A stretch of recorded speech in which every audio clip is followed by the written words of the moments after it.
Hello everyone, welcome to my journey. Live with Bryce. Yan, without Bryce.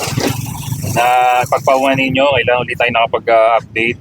Meron lang tayo mga pinagkaabalahan.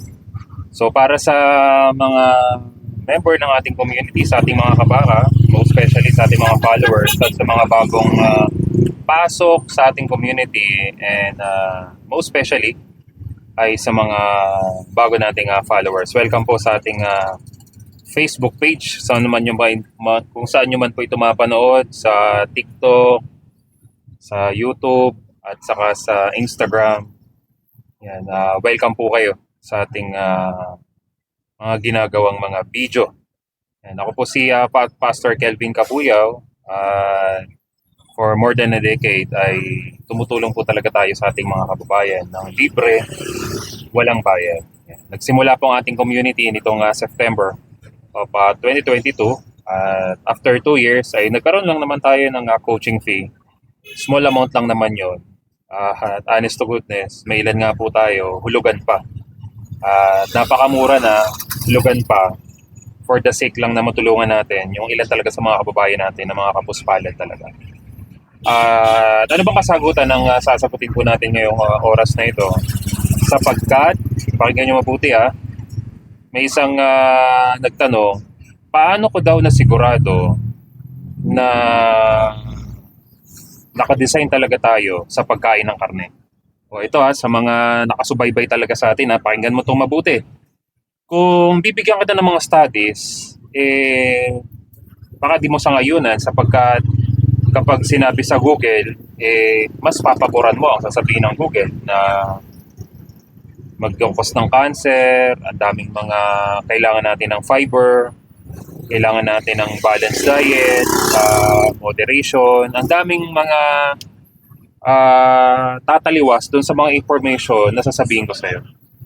But, based sa experience ko na lang, sa experience ko na lang, kung pagbabasihan natin sa ating mga karanasan, kakain tayo ng gulay, prutas, inom ng food supplement, pero kung pag-aaralan mo mabuti, madalas tayong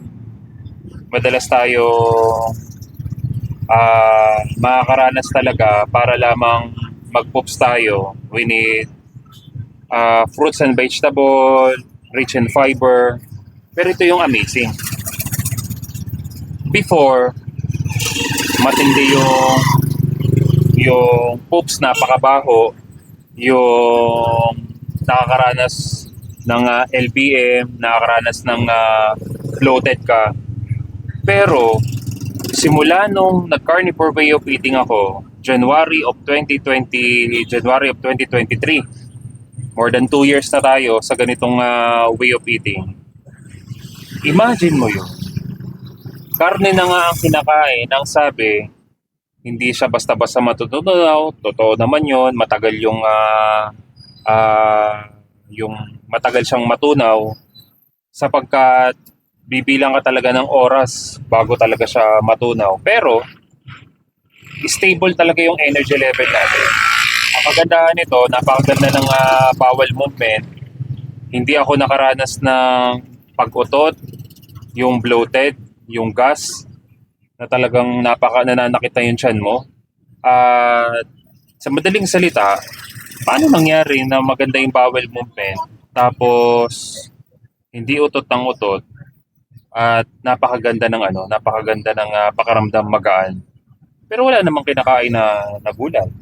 Alam mo, dito sa community ko, dun sa makakapasok sa ating community, strongly suggest, pumasok kayo.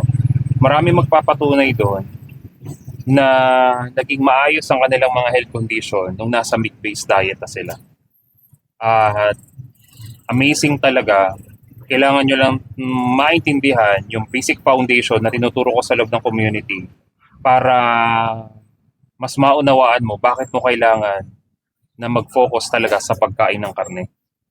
Kasi kapag hindi mo naunawaan what's the basic foundation, bakit natin kailangan gawin ang carnivore way of eating, ako na magsasabi sa'yo, hindi ka magiging matagumpay sa meat-based diet. Think about it.